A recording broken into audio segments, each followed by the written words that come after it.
Sénégal, bonjour. Scandale à la Miroti. Voilà ce qu'il y a lieu de dire en lisant le quotidien. Le quotidien. À la une du journal du groupe Avenir Communication, on peut lire l'autre perle de Atepa Goudiaby. Il s'agit de quoi? Eh bien, le journal du groupe Avenir Communication parle d'un projet de construction d'un hôtel sur la Corniche. En tout cas, Pierre Goudiaby Atepa est accusé, d'après le quotidien, de tentative d'expropriation. Action-réaction. Le journal du groupe Avenir Communication indique que les plaignants saisissent le Premier ministre Boun Abdallah Dionne en attendant de savoir si Pierre Goudiaby Atepa, accusé de tentative d'expropriation, se croit issu de la cuisse de Jupiter, comme semble nous l'apprendre le quotidien. La Tribune quotidien revient sur le retrait des enfants de la rue. Pourquoi faire? En tout cas, le journal du groupe des médias barre sa une d'une interrogation, à savoir: Macky Sall osera-t-il enfin? En clair, l'État ira-t-il jusqu'au bout à propos du retrait des enfants de la rue? Voilà ce que tente de savoir et faire savoir mon confrère El Assassa de la Tribune. Enquête, le journal va plus loin, histoire de comprendre et faire comprendre si Macky Sall va réussir là où Abdoulaye Wade a échoué lamentablement. D'où le titre qui barre la une du journal Enquête, à savoir: interdiction de la mendicité des enfants, le spectre de réanime. Pour l'instant, les talibés se font rares à Dakar d'après l'enquête. La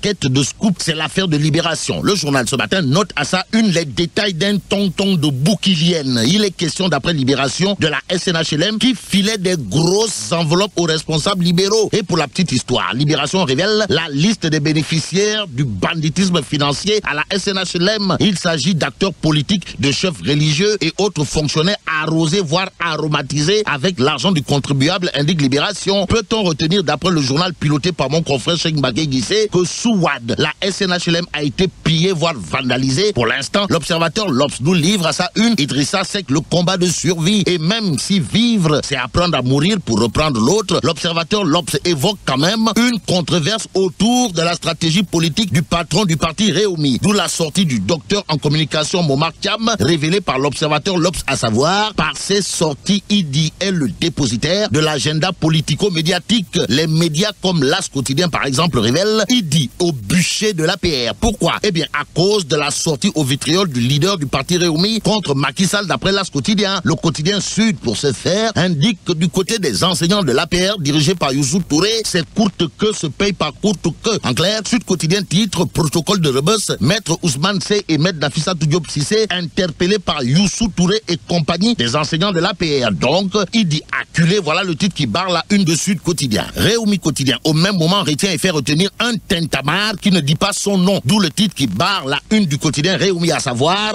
argent récupéré de la traque, libération de Karim Wade, cacophonie dans la communication gouvernementale. Pourquoi, selon Réumi quotidien, le gouvernement nous pompe l'air? Eh bien, le journal en veut pour preuve un Amadou Ba qui contredit Sidiki Kaba, sans oublier Boun Abdallah Dionne qui prend le contre-pied de Abdou Latif Coulibaly. Au-delà du verbiage gouvernemental symbolisé par des blablabla, Réumi quotidien nous informe que le syndrome Wade get Macky Sall en atteste les partis politiques et une société civile radicalisée, explique Réumi quotidien. Qu'à cela ne tienne, le Populaire dans sa page off nous livre que dans les SICAP Liberté, le coordonnateur APR Alioune Mara a soutenu que Idrissa Seck veut installer des débats inutiles qui ne feront pas avancer le Sénégal. Raison pour laquelle le coordinateur APR des SICAP Liberté Alioune Mara dira: nous sommes concentrés sur la politique définie par le chef de l'État pour un Sénégal émergent, souligne le Populaire. Restons avec le journal du groupe Com7 qui, sur la bataille pour l'invalidation de la sentence du procès de l'ancien président tchadien, nous livre que la défense de Habré accélère la cadence. En tout cas, les conseils de Habré écrivent à Macky pour dénoncer l'irrégularité de la Chambre. Restons avec Pop pour terminer, histoire d'évoquer les préparatifs de la Korité au marché HLM. Le journal nous informe du business de la location des cheveux naturels. Et pour la petite histoire, les perruques cheveux naturels sont louées au marché HLM entre 30 000 et 100 000 francs CFA. Bon, en attendant de savoir s'il existe également un business de la location des fausses hanches et des faux postérieurs, disons tout simplement: vive le Sénégal.